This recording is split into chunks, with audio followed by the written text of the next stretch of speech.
On February 16, 1999, America West Flight 2811 was nearing Columbus after a routine flight from Newark when the crew ran into a landing gear problem that quickly turned into a full emergency. The aircraft was an Airbus A320-231, registration N628AW. As the gear was extended for landing, the pilots received dual faults from the landing gear control and interface units. At first, they knew something was wrong, but they did not yet know how serious it was. The crew entered a holding pattern and worked the problem. They prepared for a landing with nose wheel steering and thrust reversers unavailable, then asked the tower for a visual check. That check revealed the real danger. The nose wheels were turned about 90 degrees. At that point, the crew did not force the landing. They went around, declared an emergency, briefed the cabin, and set up for one controlled attempt. That decision is one of the most important parts of this incident. From the outside, the video looks dramatic because the nose gear is visibly sideways. But inside the cockpit, the response was disciplined. The crew bought time, confirmed the condition visually, avoided rushing the approach, and prepared everyone on board before committing to the landing. The captain later described the touchdown as soft. The aircraft stopped safely on runway 28L, and the damage was limited to the tires and rims of the nose gear. No one on board was injured. What makes this case especially interesting is that the root cause was not pilot error. According to the NTSB, the failure was traced to the external O-ring seals in the nose landing gear steering module. Those seals had extruded from their grooves, allowing hydraulic pressure to bypass the steering control valve and continue driving the nose wheels away from center. Once the nose gear had rotated that far, the centering mechanism could no longer overcome the hydraulic force and bring it back.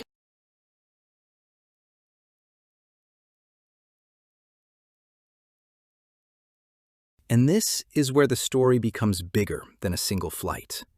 Airbus documents showed that similar A320 incidents had already happened before.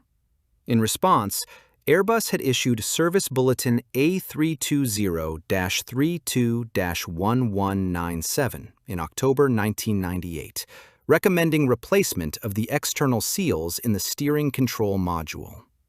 But when Flight 2811 happened in February 1999, that bulletin was still not mandatory under an airworthiness directive, and America West had not carried out the modification.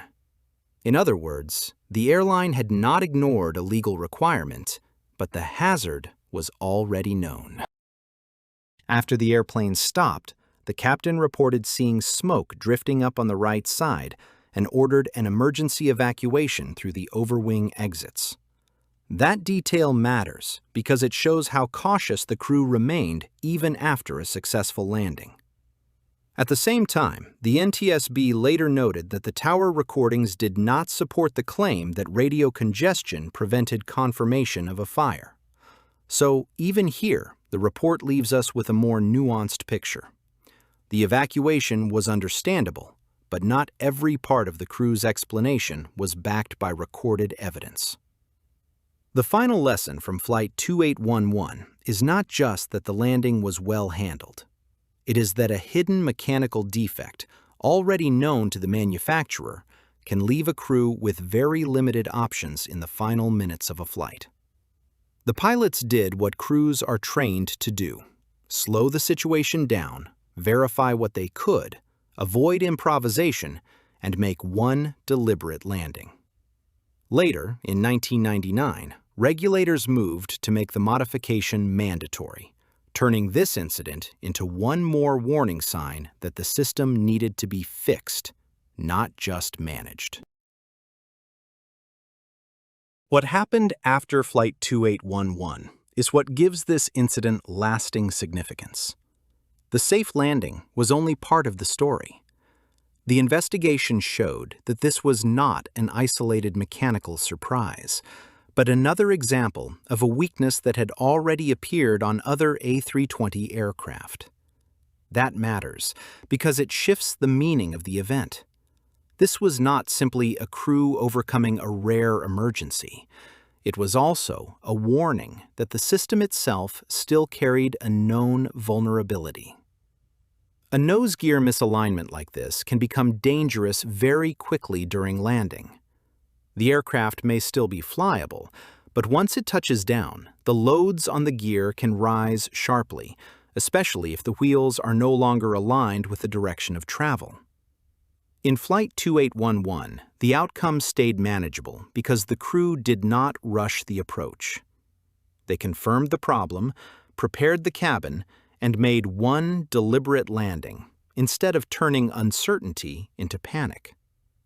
Later that year, the modification linked to this issue became mandatory. And that is the broader lesson of the case. Flight 2811 was not only a successful emergency landing, it was also proof that a known technical hazard had reached the point where procedural caution was no longer enough. The system needed to be fixed.